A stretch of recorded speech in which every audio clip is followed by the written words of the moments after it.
கோவையில் ஆதரவற்றோர் இல்லத்தில் தீபாவளி கொண்டாட்டம் களை கட்டியுள்ளது. இது பற்றிய தகவல்களுடன் காத்திருக்கிறார் நமது செய்தியாளர் ஷெர்லி. ஷெர்லி, கோவை ஆதரவற்றோர் இல்லத்தில் தீபாவளி கொண்டாட்டம் பற்றி சொல்லுங்க.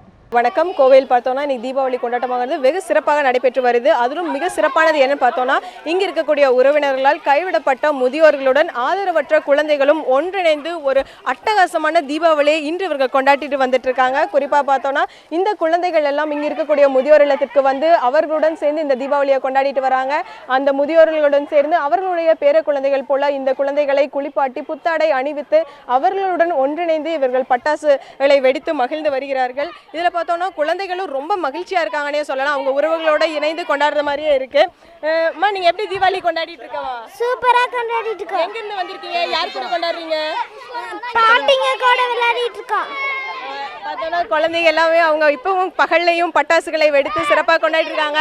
தீபாவளி எப்படி கொண்டாடிட்டு இருக்கீங்க நீங்க? சூப்பரா கொண்டாடிட்டு இருக்கோம். யார் கூட சேர்ந்து கொண்டாடுறீங்க? தற்போது குழந்தைகள் எல்லாம் பட்டாசுகள் வெடித்து முழக்கங்களிட்ட ரொம்ப சந்தோஷமாகவே இந்த தீபாவளியை கொண்டாடிட்டு இருக்காங்க. இது மட்டும் இல்லாமல் இவங்க கூட சேர்ந்து முதியோர்களும் பார்த்தோன்னா ரொம்ப மகிழ்ச்சியாகவே இருக்காங்க. முதியோர்கிட்ட கேட்கலாமா, பாட்டிமா இங்கே எப்படி தீபாவளி கொண்டாடிட்டு இருக்கீங்க? தீபாவளியெல்லாம் ரொம்ப சந்தோஷமாக கொண்டாடிட்டு இருக்கோம். அப்புறம் எல்லாருக்கும் தீபாவளி நல்வாழ்த்துக்கள்.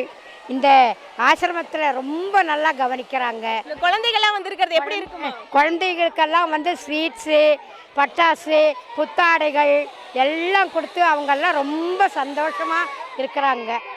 நீங்கள் எப்படி ஃபீல் பண்ணுறீங்க? நான் ரொம்ப நல்லா ஃபீல் பண்ணுறேன். ஏன்னா நம்மளுக்கு வயிற்றில் இடம் இல்லை, அந்த அளவுக்கு நல்ல டேஸ்ட்டு ஃபுட்டாக, நல்ல டெலிஷியஸ் ஃபுட்டாக கொடுத்து எல்லாம் நல்ல சந்தோஷமாக இருக்கிறோம். இப்போ இங்கே பார்த்தோம்னா இவங்க ஆதரவற்ற முதியோர்கள் குடும்பத்தை விட்டு பிரிஞ்சிருந்தாலும் அவங்க இந்த குழந்தைகளோட சேர்ந்து கொண்டாடுறது இந்த தீபாவளி பார்த்தோன்னா அவங்களுக்கு மிகவும் மகிழ்ச்சி அளிக்கக்கூடியதாகவே சொல்லியிருக்காங்க. அது மட்டும் இல்லாமல் பார்த்தோன்னா ஒரு பண்டிகை அப்படிங்கிறது உறவுகளிடம் அன்பை பகிர்தலை பண்டிகை. அந்த வகையில் இந்த பண்டிகையானது இங்கே கோலாகலமாகவும் மிகவும் சிறப்பாகவே கொண்டாடப்பட்டு வருகிறது.